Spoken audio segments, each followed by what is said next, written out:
For my presentation, I chose the Hungary culture. Hungarians are very individualistic.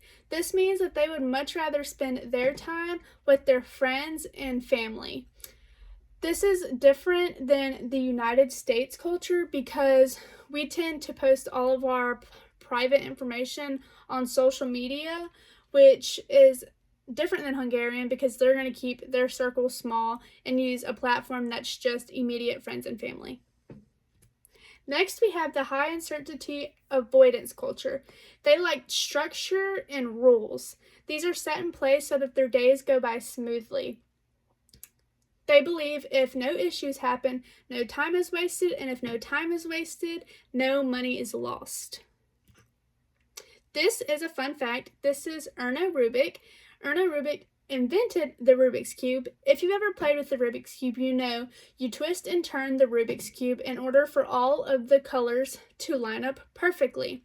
But in order to do that, you have to follow rules and a strategy so that everything lines up perfectly, which is very on brand for Hungarians because that's how they live their life. They follow rules and a plan every day so that everything runs smoothly and perfectly. Next, we have low power distance culture. This is where people of high power still associate with people of lower power or no power. So this is, Hungarians like to speak their mind, so having a low power distance culture allows them to do this in their workplace. So they can speak to their bosses just as if they were going to speak to an employee. Next, we have high context culture. Hungarians like to communicate through story, jokes, and anecdotes to get their point across. They use nonverbal communication because they can communicate through context and cues, such as eye contact, hand gestures, and facial expressions. Next, we have emotional displays. Now, Hungarians come across as rude because they are blunt and to the point. They don't use as many words to make a conversation happen. Normally, they can look at each other and know what they're going to say. A big tell for them is eye contact. Hungarians, if you can't keep eye contact with them, they immediately assume that you're a disingenuous person. So make sure you're keeping eye contact with the Hungarians.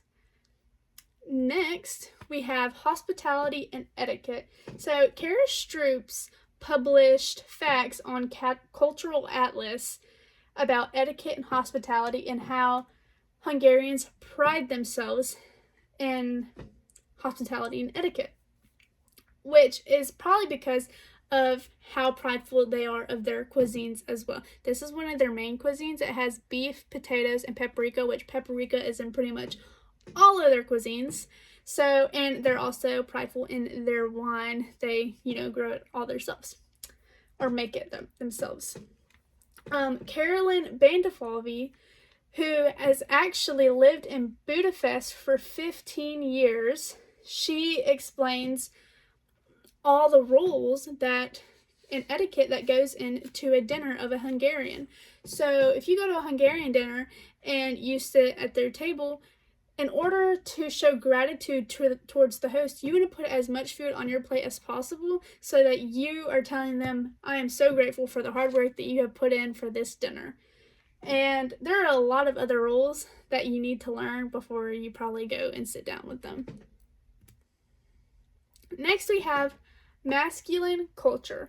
So Hungarians like to work. In the US, it's all about who you know in order to move up. Well, for Hungarians, they don't believe this. They think you work hard and it's your work ethic on how good you are at your job and if you were to move up in your job. It's not all about who you know, and that's how they're different than our culture. Next, we have the monochronic time orientation. This is in state for their schedule and to be on time because of their work schedule. They like everything to have a set time and no time be wasted, and this orientation allows them to do this. And that is the Hungarian culture. Thank you.